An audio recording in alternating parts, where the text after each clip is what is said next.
ఒక కాలంలో పరిపాలన చేసినటువంటి థియోడర్ రూజ్వెల్ట్ అనేటటువంటి ఒక ప్రెసిడెంట్ కాకమునుపు అమెరికా దేశానికి, స్పానిష్ దేశానికి యుద్ధం జరుగుతున్న రోజుల్లో క్యూబా అనేటటువంటి ప్రాంతంలో రెడ్ క్రాస్ అనేటటువంటి ఒక సొసైటీ వాళ్ళు సైనికులకు ఏదైనా కష్టం వచ్చినా, వాళ్ళకు గాయాలైనా మందులు ఇచ్చేవాళ్ళు, ఆహారాన్ని సప్లై చేసేవాళ్ళు.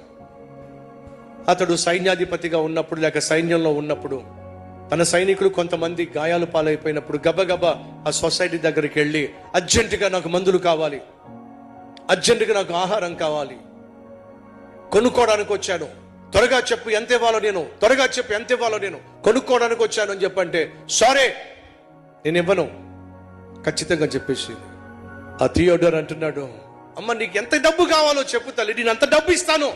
కానీ అక్కడ సైనికులు చచ్చిపోతున్నారు, వాళ్ళకి మందులు కావాలి, ఆహారం కావాలి, ఎంతైనా ఇస్తాను, ఎంతైనా కొనుక్కుంటాను, ఇవ్వు తల్లి అని అంటే, సారీ నేను ఇవ్వలేను అని చెప్పేసి తాను వేరే పనిలోకి వెళ్ళిపోయింది. తనకి ఏం అర్థం కాల. ఇదేమిటి, సైనికులు ఏమో ఆహారం కోసం అల్లాడిపోతుంటే, గాయాలు పాలైపోయి ఏడుస్తూ ఉంటే, వాళ్ళకి సహాయం చేయాల్సినటువంటి ఈ వ్యక్తి కొనుక్కుందామని చెప్పి ఆహారం కోసం వెళితే, కొనుక్కుందామని చెప్పి మందుల కోసం వెళితే ఇవ్వనని చెప్పి వెళ్ళిపోయింది. ఏంటి ఏం చేయాలో అర్థం కాక అటు ఇటు చూస్తున్నప్పుడు ఎవరో కనిపిస్తే వెళ్ళి అడిగాడు, అదేమిటండి సైనికులకు ఆహారం కావాలి, సైనికులు మందులు కావాలి, కొనుక్కోవడానికి వచ్చి అమ్ము తల్లి అని అంటే ఎవరిదేంటి అవి? అప్పుడు అతను అన్నాడు, కొనుక్కోవడానికి వచ్చావా, ఎంతైనా డబ్బులు ఇస్తా.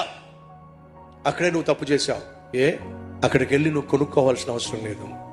అక్కడికి వెళ్ళి, అమ్మా కొంచెం ఆహారం కావాలి, కొంచెం మందులు కావాలి, ఇయ్య తల్లి అని అంటే ఉచితంగా ఇచ్చేస్తుంది. ఎందుకంటే అక్కడున్న సరుకులు కావచ్చు, మందులు కావచ్చు, అమ్మేవి కాదు, అడిగితే ఉచితంగా ఇచ్చేవి. ప్రియ సహోదరి సహోదరులు, యేసుక్రీస్తు నీకు నాకు ప్రసాదించే క్షమాపణ కొంటే వచ్చేది కాదు. ఆయన దగ్గరికి వెళ్ళి అడిగితే చాలు, ఉచితంగా నీకు క్షమాపణ ప్రసాదిస్తాడు.